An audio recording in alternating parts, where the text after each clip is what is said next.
happening to your site.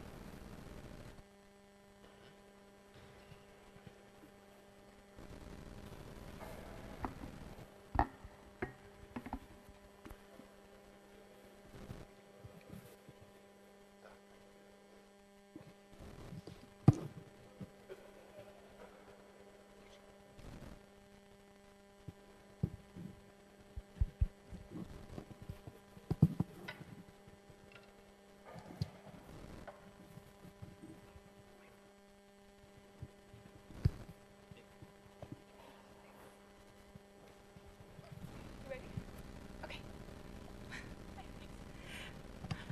10 blue links to actionable search. 10 синих ссылок в поиск с действиями. That's not... Actually, let me rephrase that. Links in this context, you don't mean like the actual links, you mean like the ways to reach, right?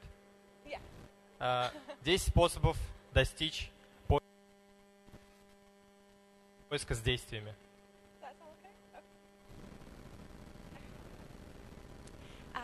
Привет, меня зовут Майли Ое. Я счастлива быть в России.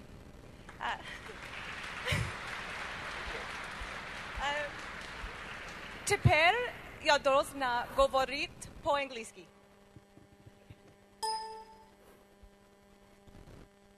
So a little bit more about me. I've been at Google since 2005. Расскажу немножко о себе. Я работаю в Google с 2005 года. I studied computer science at university.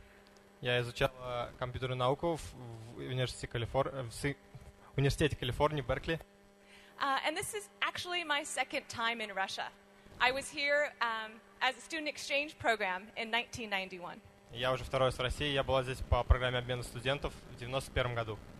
So I'm happy to be back. Oh, whoops. Очень рада вернуться сюда. And I'm okay. Sorry, one sec. Oh, and I've been enjoying my time over the last 2 weeks. И мне очень здесь нравится. Последние 2 недели отлично провожу время. So for today's agenda, we're going to start with the web of the past and less experienced users. Сегодня мы начнем рассказ о том, что представлял собой веб прошлого и менее опытные пользователи. Then we're going to talk about today and the web and Google's knowledge graph, structured data, schema.org. И потом мы поговорим, а что же происходит сегодня, и графики знаний Google, schema.org и так далее. Then we'll cover tools for webmasters who want to implement structured data on their sites. Потом поговорим немножко о инструментах для веб-мастеров, которые хотят это все внедрить в свои сайты. And next, we'll move from the past into the future and talk about actionable search, apps, and email. И потом мы перейдем от прошлого к будущему и расскажем о поиске с действиями, и имейлы, и приложения с действиями. And last, we'll cover opportunities for your website in the Russian market. И мы немножко поговорим о возможностях для вашего сайта на русском рынке. So let's begin with the web of the past and years ago. Давайте начнем с веба прошлого. Что было раньше? The web with search engines was considered to just have 10 blue links of answers, documents. И раньше это просто представляло собой 10 синих ссылок на документы. This is because we considered the web just a group of pages that were interlinked. So the web is just different pages linking to each different site. И раньше это просто была сеть документов, которые друг на друга...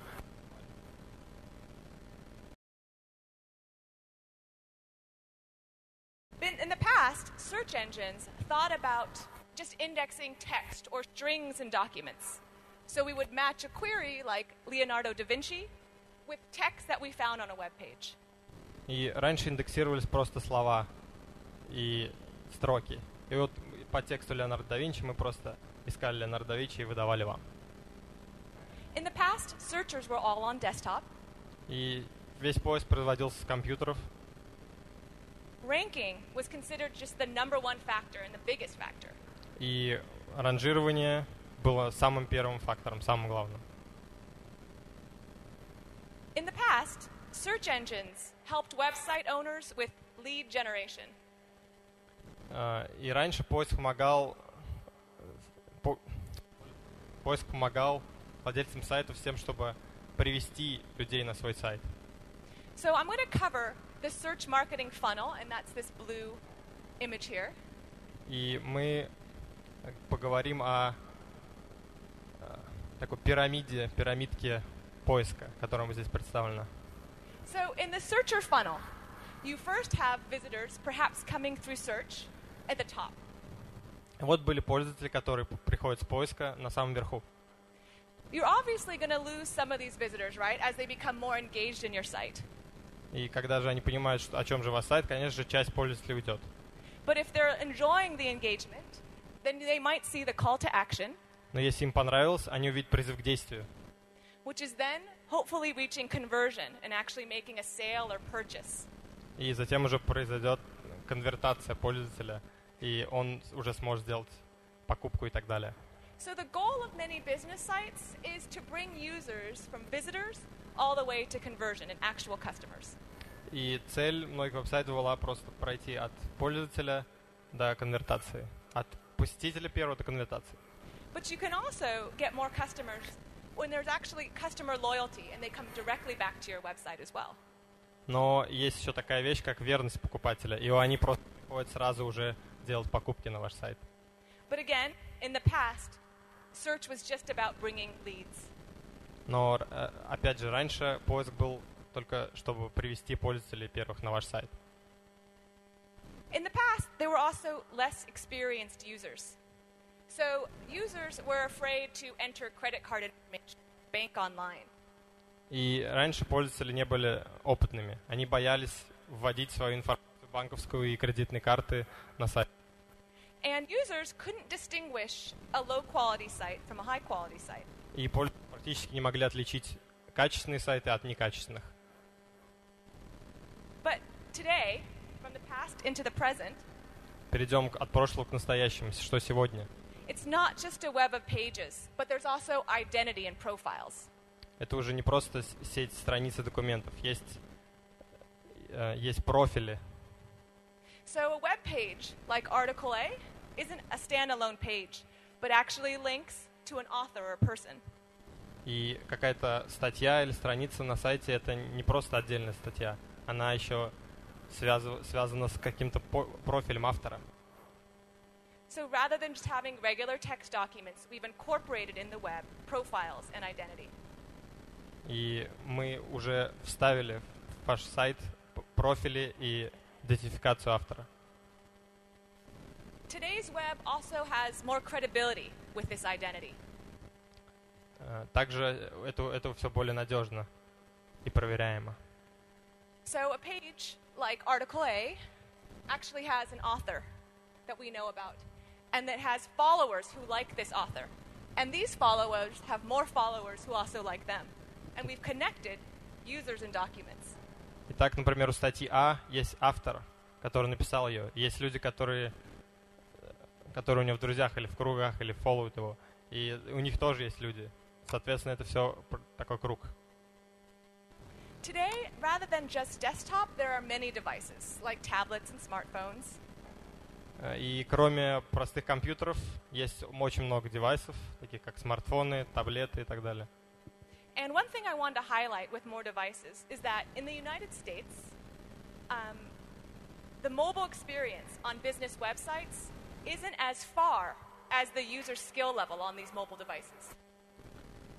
И я хочу очень подчеркнуть, что даже в США мы очень отстаем в области мобильных сайтов, например, от Японии. So there is currently business lost because users on their mobile devices are trying to make sales or do something on this business, but because the website isn't good enough, the company isn't making money. И есть большая потеря прибыли в этом плане, потому что пользователи, которые заходят на мобильное устройство и пытаются что-то купить, у них это не получается, потому что у организации нет хорошего мобильного сайта. But we can contrast the US with a country like Japan, where their users are even more savvy and more of them are on mobile, some not even having desktop computers. И в этом плане интересен контраст США, например, с Японией. потому что там у всех есть мобильное устройство, и все ими пользуются, и многих даже нет рабочих компьютеров обычных. In Japan, it's a must. All businesses understand they have to have a great mobile experience. И все в Японии понимают, что мобильные сайты — это очень важно. So what more that I want to show here is that in the present web, that the old model, where ranking is the beginning of the funnel, no longer holds. И я хочу подчеркнуть, что старая модель, старая пирамидка уже не работает.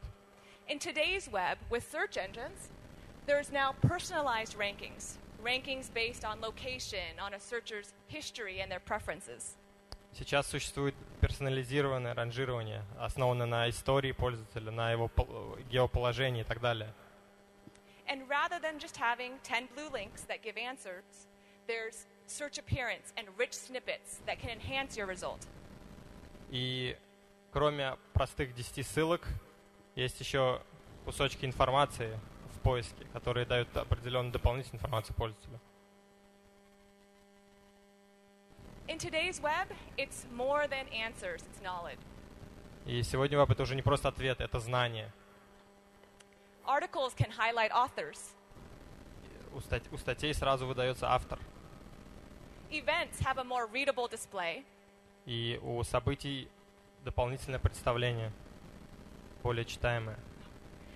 And there's better answers when there's no single truth. И всегда лучше ответ, когда нет единой правды. Есть несколько вариантов. So if you search for Men in Black, reviews become helpful to know whether it's a movie you want to see. Если вы будете искать «Люди в черном», сразу вам будут предложены обзоры, чтобы вы поняли, о чем идет речь, что за фильм. Or if you want to make something like an apple pie, we also can give you ratings. И если вы просто ищете яблочный пирог, мы тоже предоставляем вам рейтинги. This is because in the with the knowledge graph, we have a better understanding that the world isn't made of text and strings, but it's actually comprised of things. И сейчас мы понимаем, что мир — это не просто строки текста, это реальные вещи. So there's things like people, Putin. There's movies and there's companies. Есть такие источники, как люди, например, Путин, фильмы, компании и так далее. Now, when you search for a well-known singer, you can get a summary about the entity. Когда вы ищете о певце или певице, вы сразу получаете краткое их описание. Now we can help you disambiguate. If you search for AK bars, we can help you understand if that's a sports team or an airline. И если вы ищете, например, Акбарс, то мы вам сразу можем лучше различить значение, что же такое Акбарс. Again, because it's not just text, we're talking about things. Мы не говорим просто о тексте, это реальные вещи. So that's the past web coming into the present web. And a lot of what makes this stuff possible is Google's knowledge graph. И это произошло уже сегодня, переход с прошлого. И это возможно во многом благодаря графику знаний Google. So here's the knowledge graph. It is an idea of Google having this collection of entities. Entities are people, places, concepts, things. Вот это граф знаний Google. Это соединение сущностей, актеров, компаний, вещей, фильмов и так далее. And these entities have relationships to one another and facts about them. И у этих сущностей есть какие-то факты о них, они как-то связаны друг с другом. So Google's knowledge graph has our own information, but we have two primary sources that add to it. И у графа Google есть собственные источники, но основные внешние источники два. And that's Freebase and Webmaster Annotation from sites on the web. Первое — это Freebase, и второе — это аннотация вебмастера. So let's look at this result again for Men in Black. In this knowledge panel, we can see that the ratings come from Webmaster Markup using schema.org. И здесь мы можем... Давайте посмотрим еще раз на этот поиск «Люди в черном». Здесь мы видим, что панель знаний справа, она получает информацию от разметки вебмастера с помощью schema.org. We can also see in this search result that Google, in their knowledge graph, has incorporated information in the summary from Freebase. И краткое описание также использует информацию из Freebase. So let's talk more about Freebase. Поговорим о Freebase. Freebase is comprised of many things itself. Freebase has Wikipedia information, Music Brains, TV Rage, as well as contributions from users. Freebase также состоит из многих составляющих. Это Википедия, Music Brains, TV Rage и контент пользователей. Freebase is available at freebase.com. It's open, it's crowdsourced, and you can use it yourself. Freebase — это сайт freebase.com, и огромное количество информации, оно открыто, и вы можете это использовать. Freebase contains nearly 2 billion facts, 40 million topics.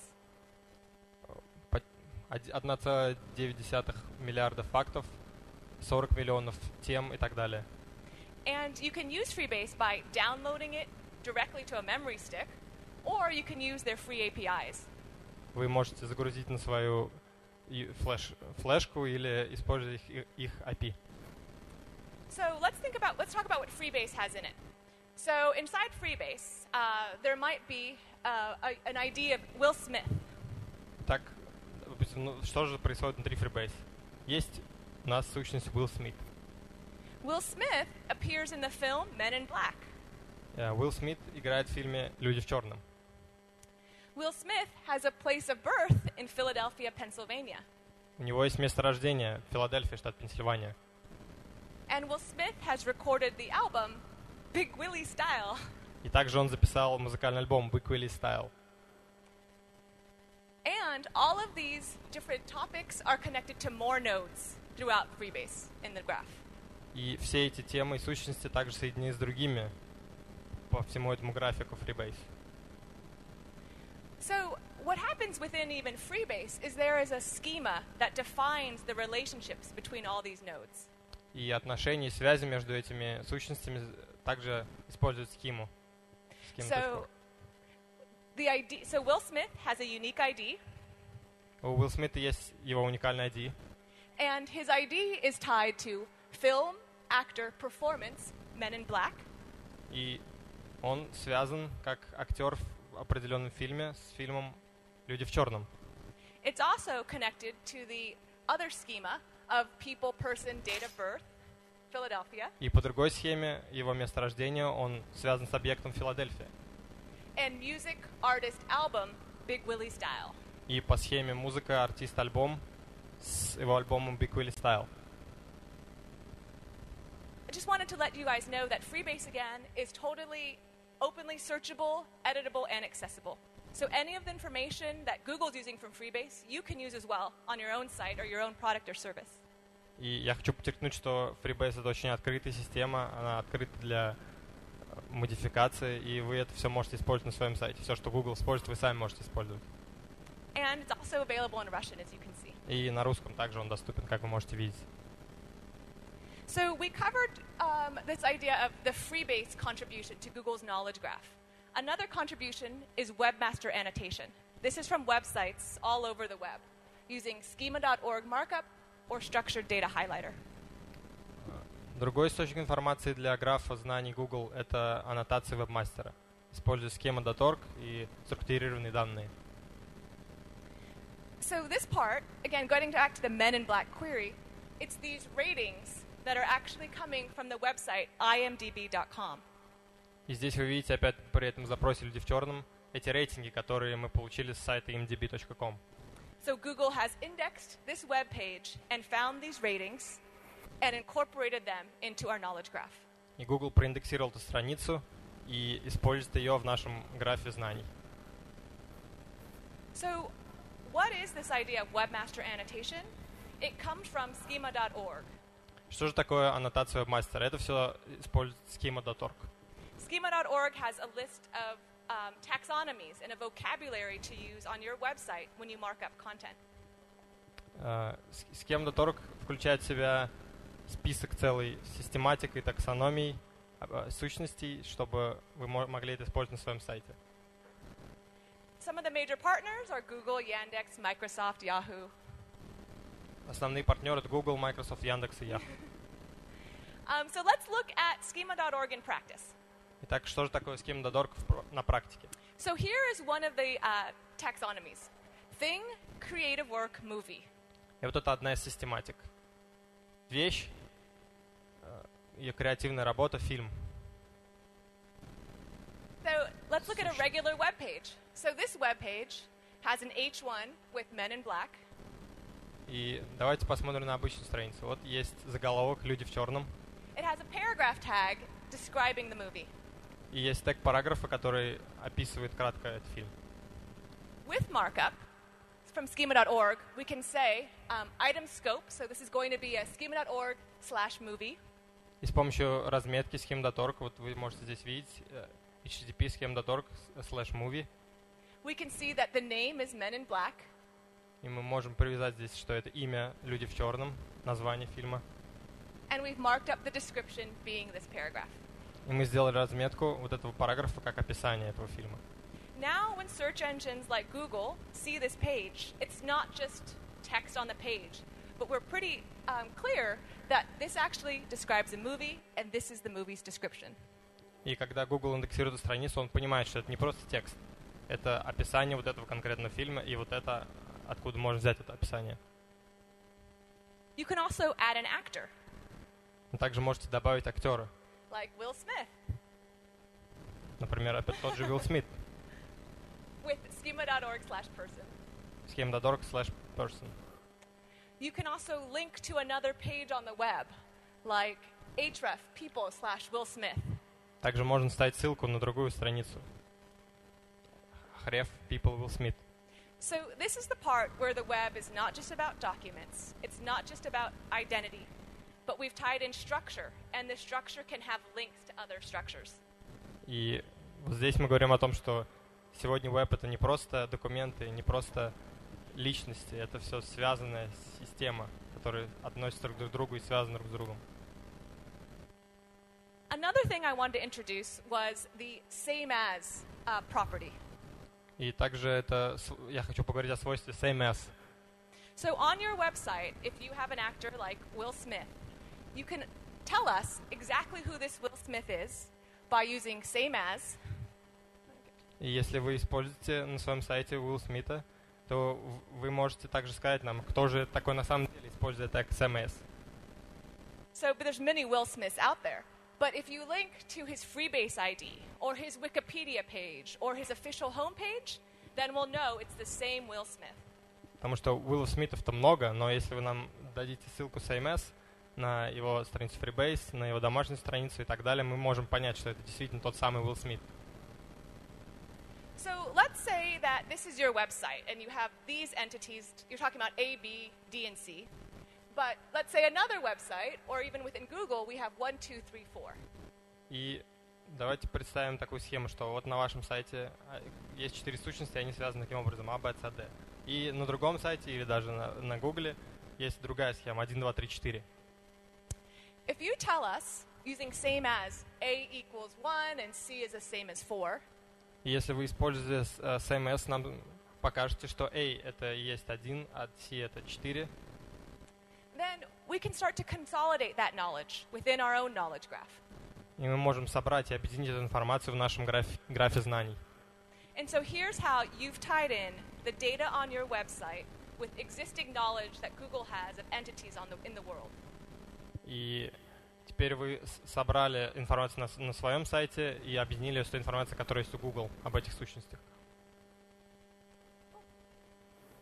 So that's covering Google's knowledge graph. What I want to talk about now is if you're interested in structured data, some of the tools you can use. И теперь поговорим о том, если вам интересна структурированная информация, какие же инструменты вы можете использовать. Of course, as you know, there's schema.org that lists the taxonomies and vocabulary. И, конечно, вы знаете schema.org, там словари и систематики.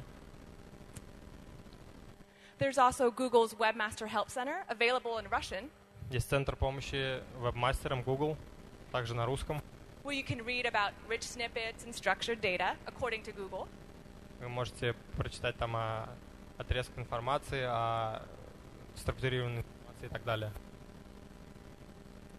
Inside the Webmaster Help Center, you'll see that Google actually recommends, I think schema.org does too, that you use microdata format.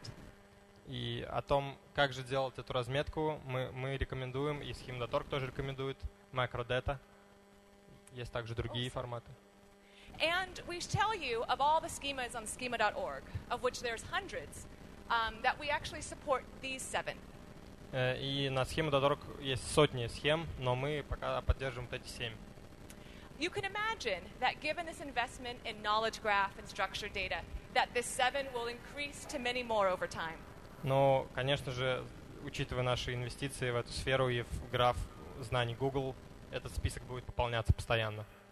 So the current ones we support for markup on your site for rich snippets include reviews, people, products, businesses and organizations, recipes, events, music. И пока то, что мы поддерживаем для разметки на сайте, это обзоры, люди, продукты, бизнесы, организации, рецепты, события и музыка. And if you choose to mark up your site to make it eligible for rich snippets, just a few guidelines are that it accurately represents the primary content on the page. И если вы используете эту разметку на своих страницах, то нужно несколько вещей иметь в виду. Например, это должно говорить о основном контенте страницы.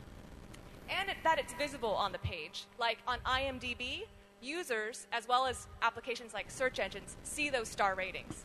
И то, что это действительно видимо на странице, то, что на MDB люди действительно видят эти звездочки и рейтинг. So, just a word of caution is to avoid hidden divs. Ну, в том смысле, что вам следует избегать спрятанных дивов. Another tool for structured data is the structured data markup helper. И также есть помощник разметки структурированной информации. It's publicly available, and what you do is give it a web page from your site. Он в открытом доступе, и что он делает, это вы предоставляете информацию вашего сайта, вашу страницу вашего сайта. And you tell structured data markup helper what type of markup you'd like to have, and it actually produces the code that you'll want to implement. И вы показываете на элементы вашей страницы, которые вы хотите сделать специальной разметкой, и, соответственно, наш помощник поможет вам это сделать. But you still have to do the engineering on your own site. Ну, конечно, предлагаемый код вам нужно потом внедрить на свой сайт. But again, once that's done, and you've actually put the code of structured data on your site, it can be used by Google, Yandex, Microsoft, Yahoo. Но когда, разумеется, вы уже внедрили этот код на свой сайт, он уже потом может использоваться Google, Yahoo и так далее. If you do have the code on your site, the way you can test it is with the structured data testing tool. И если вы уже используете эту разметку, то мы предлагаем инструмент проверки структурированной информации. This works on a per URL basis. So you give it a URL, any URL on the web practically, and it'll tell you the properties we've extracted from schema.org and what the potential rich snippet could look like. Он работает по конкретному URL, то есть вы предоставляете URL какого-то сайта, и мы сразу смотрим, какую же информацию мы можем получить с этого сайта с помощью этой разметки. If you do implement structured data, you can verify your site in Google Webmaster Tools and see the structured data dashboard. И вы также можете проверить свой сайт на структурированную информацию, используя дашборд структурированной информации. So rather than seeing things on a per URL basis, we can show you information in aggregate. И это уже не на основе отдельных URL, а в среднем и в целом. So you can see how many of a given property page, how many pages of a given property we've extracted. И сколько страниц какой конкретно сущности и вида мы получили с вашего сайта и так далее. And even on a per URL basis, see some of the errors we might have encountered. И опять же по конкретным URL можно посмотреть ошибки в разметке. Another tool, this is the last tool I want to highlight, is Data Highlighter. Еще один инструмент, о котором я хотел рассказать, это подсветитель данных, так скажем. Okay, Yes. you got it. All right. Data Highlighter is in Google Webmaster Tools. The thing about Data Highlighter is you give us a web page. Do you want to take that from there? Вы предоставляете нам страницу, And we'll tell you once you say, this is, say, the title, or this is the movie, or this is the piece of art, we can use the code on your website and translate that to schema.org. Соответственно, вы нам показываете, подсвечиваете те элементы вашего сайта, где, например, название, и, соответственно, мы уже переносим это в формат schema.org.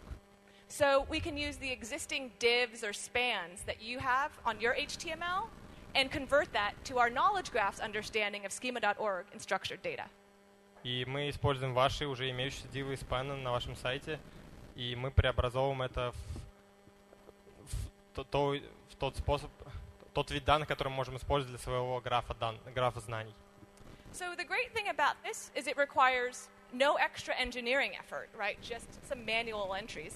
И от вас это уже никакой перенаписания кода не требует. Вы просто показываете, где какая информация.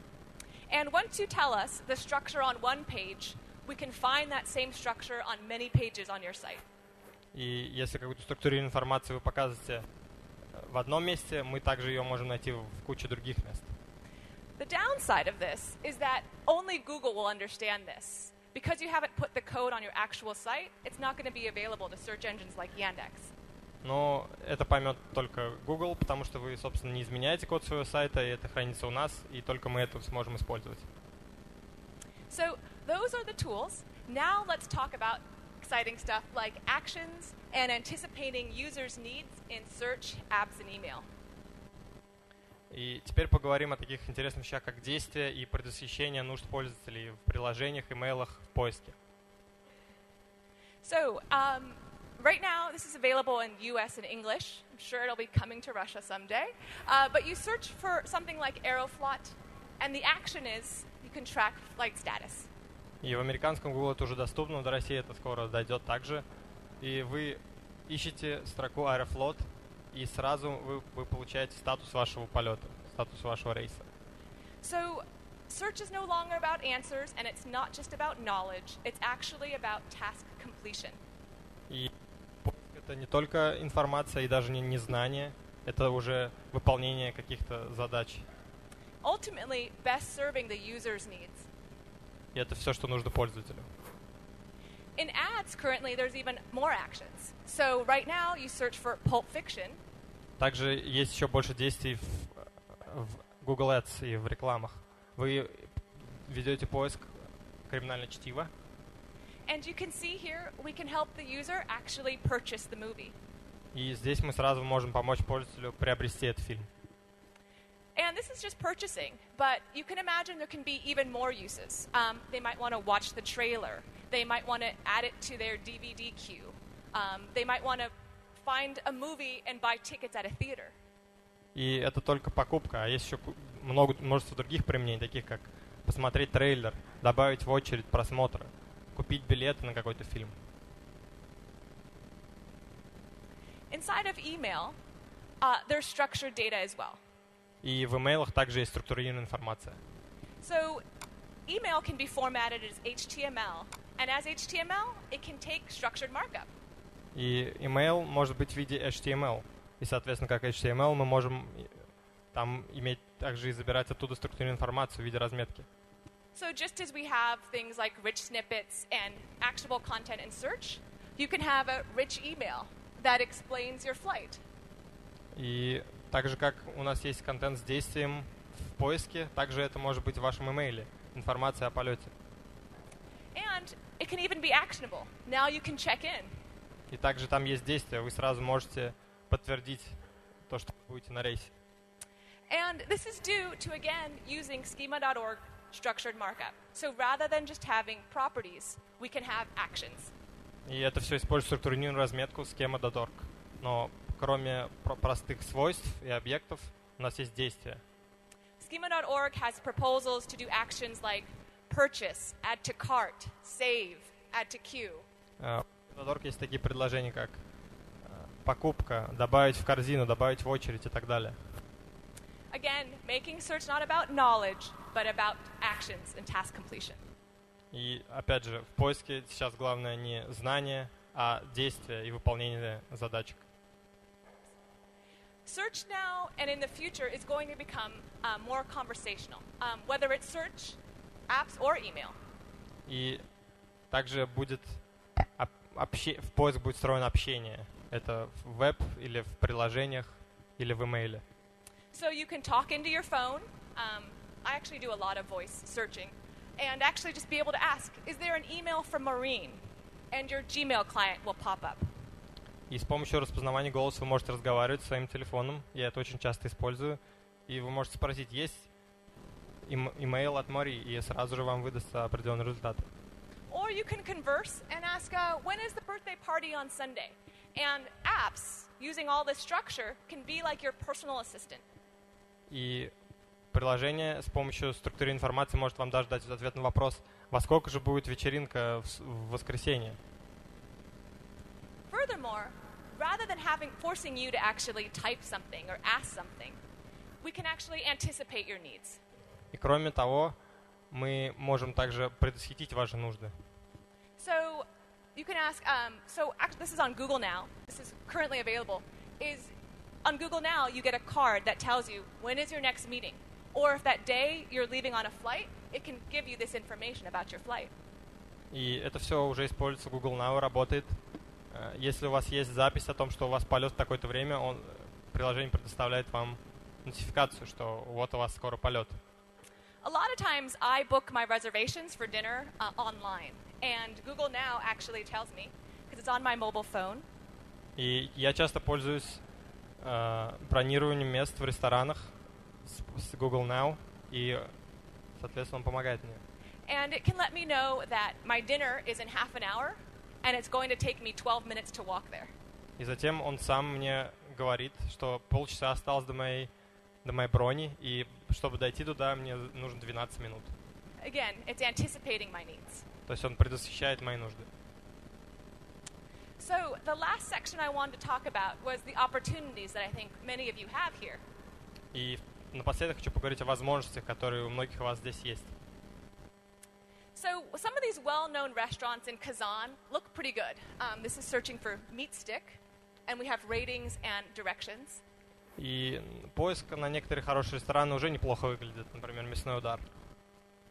When I search in the U.S. for one of my favorite restaurants, I don't just get ratings and directions. I have even a lot more photos than just one, but I also have actions. Но если я сделаю поиск по моему любимому ресторану в США, там не только рейтинги и тому подобная информация выводится, но и действия, такие как сразу меню можно посмотреть и сделать бронирование. So, in the United States, in San Francisco, I have a link to make a reservation. I have a link to read the menu. And this comes from structured data on these websites. И все вот это действие по просмотру меню и по бронированию сразу приходит нам, опять же, из структурированной информации, структурированной разметки. So another opportunity you have is talking about Freebase again. Is if in your site you have a lot of information, you can combine your site's analysis with the available information in Freebase. И опять же, возвращаясь к Freebase, если на вашем сайте есть большое количество информации, вы можете объединить ее с информацией и анализом Freebase. Again, it's completely free and downloadable. Это все свободно к загрузке и бесплатно. Another thing to consider for an opportunity is that your site can use, your business can use structured data, not just on your site, but remember, apps or email. И также напомню, что вы можете использовать структурированную информацию и не только в поиске, а также в приложениях, в имейле. Traditionally, people have thought of structured data as just being rich snippets. Раньше люди думали о структуре информации как о богатых отрезках информации, которые отображаются в поиске. But you can see with structured data, it gets even further into task completion. Things like logging into a site, making a reservation, subscribing or purchasing. Но с помощью структурированной информации сейчас можно сделать такие вещи, как логин, бронирование, подписка, покупки и так далее.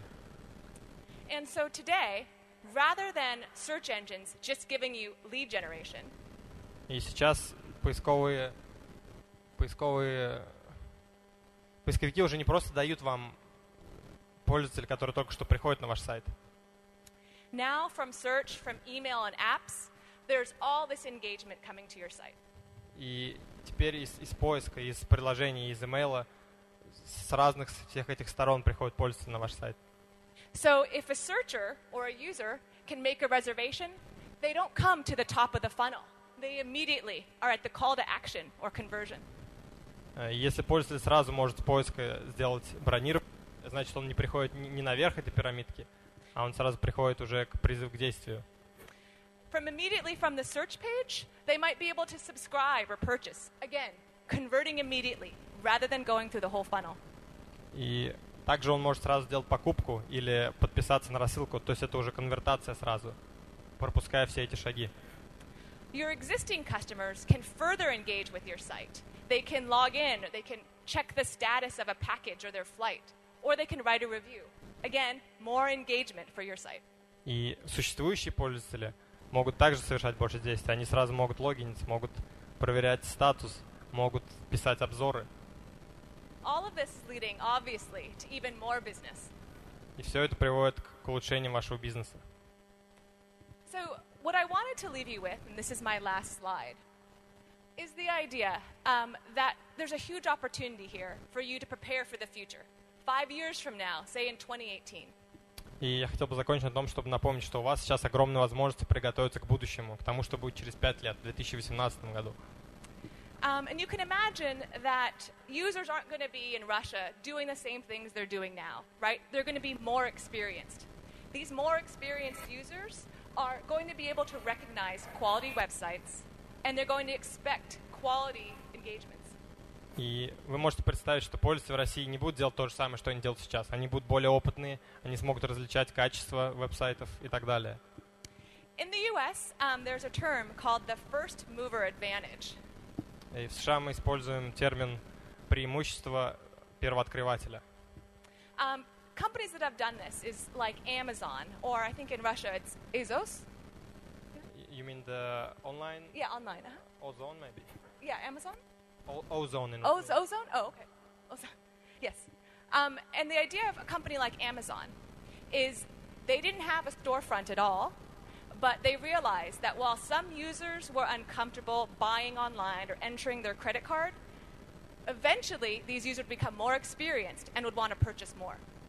И такая компания, как Amazon, например, использовала это преимущество первооткрывателя. Они понимали, что пользователям не совсем комфортно было вводить свою банковскую информацию, но они все равно вложились в этот рынок.